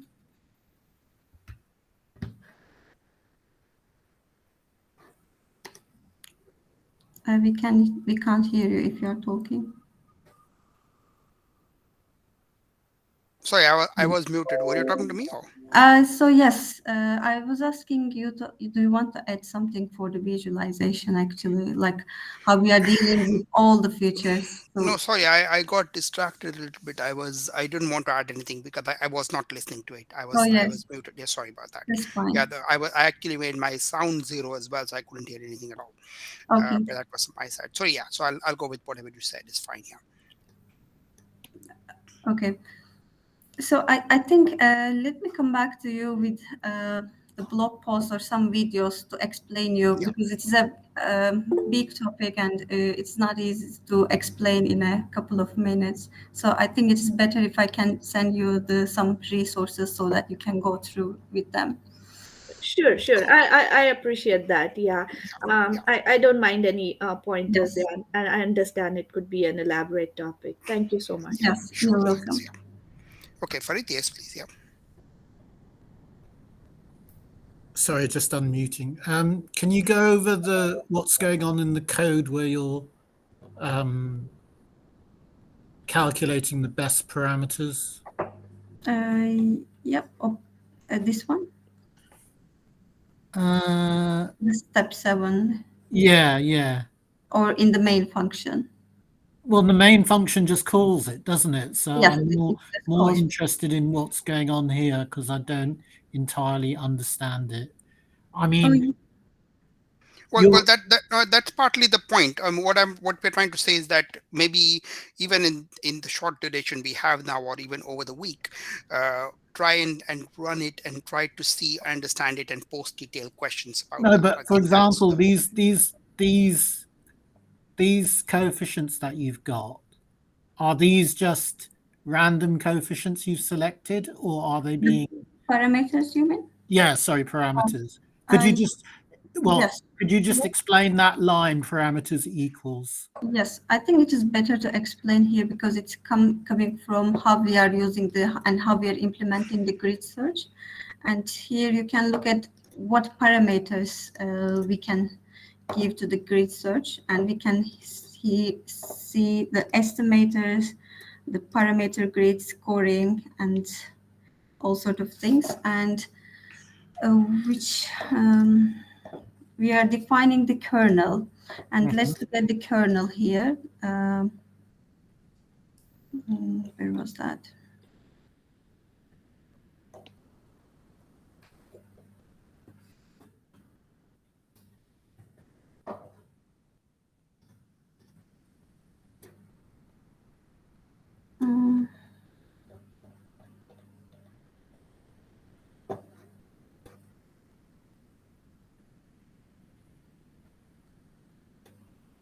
Just 1 second, I couldn't find what I'm looking for actually.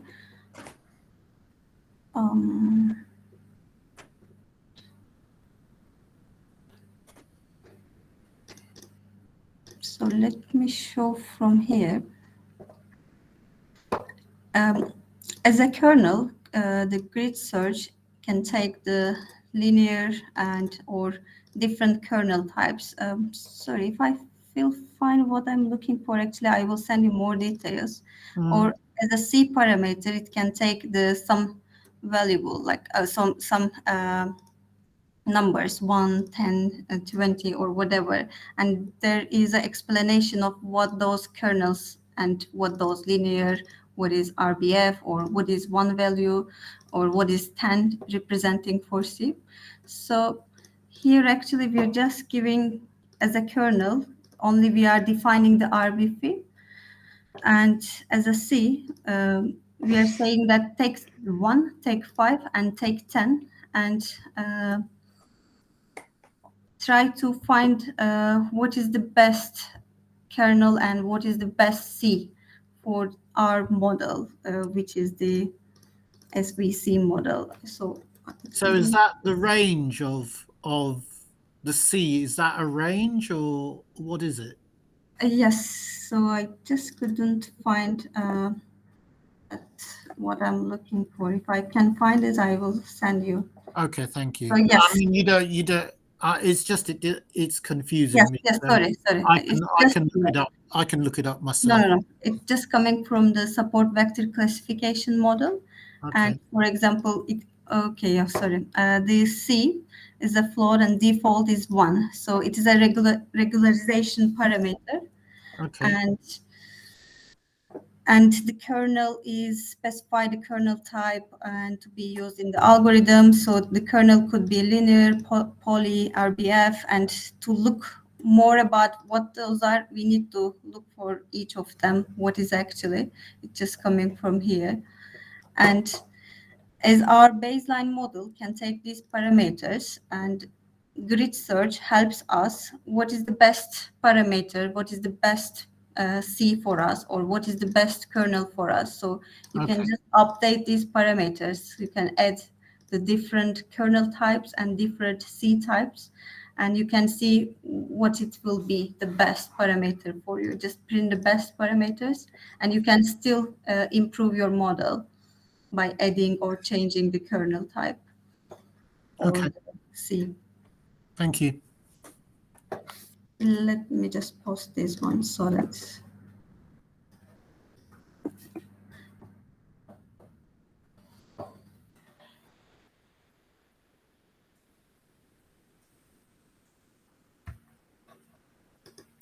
So is there any other question?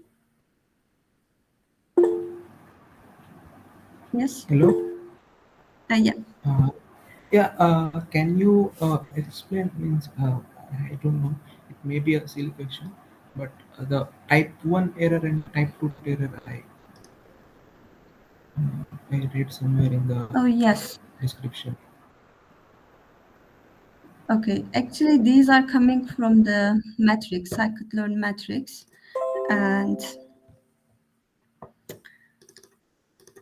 And for the classification models, we are looking for the accuracy. This could be the confusing matrix and accuracy. And here, what we are saying in the result, it is again coming from a long topic. I will send you more details about this. But in this confusing matrix, this is called like a true positive, and this is called so these are, think like the rows and the columns, and these represent the actual, true, and negative, and these are the actual values, and these are the predicted values. So 57 is correctly classified, and 109 is correctly classified. But this 4 is a type 1 error, and this is a misclassified. So we have a total of how much here? We have a total of 169 women in our data set. And these 4 is misclassified, which has a cancer, and these are the misclassified, which doesn't have a cancer, I believe. And 4 women were classified as not having when actually they had, and 1 were classified as having breast cancer they did not have. And I think it is better if I send you the confusion matrix so that you can read through. And I think maybe we could also explain to you what are those metrics in more detail. Yeah, that's one of the things we were thinking about, sort of working on in one of the, because now we got 3 more sessions left. So we have to complete the MLP and the CNN, both of which are relatively easy to complete once you understand one of them, because it's like regression classification. Classification is quite easy. That's why we spent so much time on the regression. And we'll try to look at this comment, but it should be very easy for you to find out as well. Yes, so I don't know who was asking this question, but it's very easy to Right. find out type 1 versus type 2 errors in that. So I think that it's not, these things are very kind of well documented, especially within that. And we also shared the book, one of the books which we shared from I think I forget the name of it. Yeah, but that also is very good for that. Okay, cool. So yes, there was one more person who raised their hand. Yes, Ridwan. Yes. Okay, so regarding the type 1 and type 2 error, in this case of breast cancer, the two scenarios seems to be like on equal level. Because giving a patient that's a cancer patient, telling the patient that there's no more cancer in his cells, and likewise telling someone that is not a cancer patient whereas is a cancer patient, does that not like seem very tricky in this end? So how do we now like very which one to go for, whether it's type 1 or type 2 error in most times? Yeah, so this is the thing about, that's what we were trying to say about these classification metrics and things like that, because not all metrics are equally important. They depend on the circumstances. So exactly like you said, because you have the accuracy, you have the, yeah, you have 4 or 5 of them within there. So we will come back to you on that. But like you said, I mean, it's all about which one is more important depending on the circumstances. For example, if they have cancer, and if you say they don't have cancer, then that's bad. So yeah. Okay, so anybody else for a question? Okay, one more thing, sir. Yeah.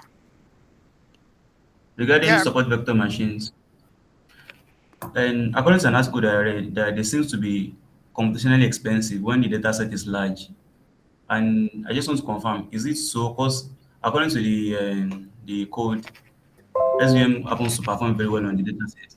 So does that mean if we have a larger data set that we have, let's say, like a millions of entries, can SVM also perform very well without like being too computationally expensive? Sorry, what is the question again? In the end, Can you hear me, sir?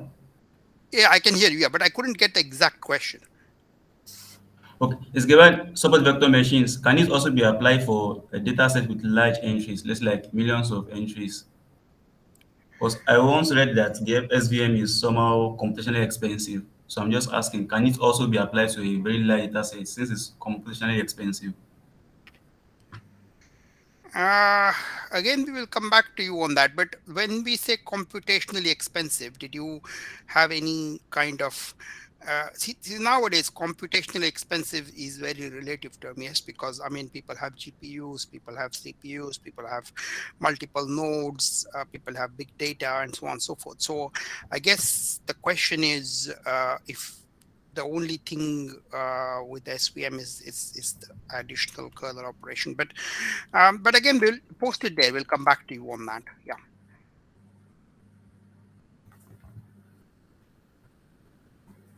Okay.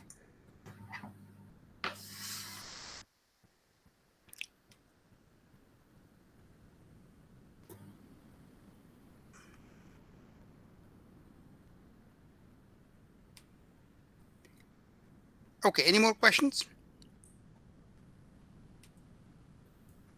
Okay. Aisha, do you want to add anything more?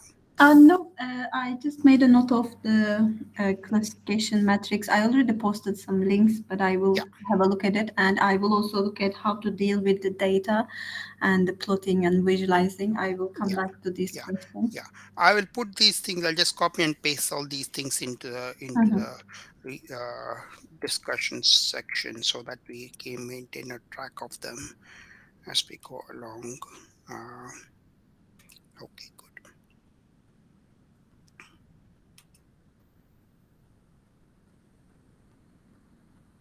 Okay, fine. Good. We have posted all the whole chat here so that it's all here, and we go from there. Okay. Then I think Aisha, we can wrap up now unless you have anything else to add. No, I'm okay also. Okay, so I think we have covered all the questions. So thank you very much. It's just about 10 minutes or 5 minutes more to go. So thank you again. So again, we are back next week and we have a similar format. I'll continue on with the theory of deep learning, including sort of gradient descent and backpropagation. And Aisha will probably, we can look at either the matrix or, sorry, the metrics, or we can look at starting off one of those notebooks about MLP or CNN with that. Okay, yeah. Okay, good. So again, thank you very much, everybody. So we see you again next week. Okay, thanks. Okay, then. Thank you very much. Thank you. Bye. you. Bye. Thank you. Bye. Thank you, everyone. Bye.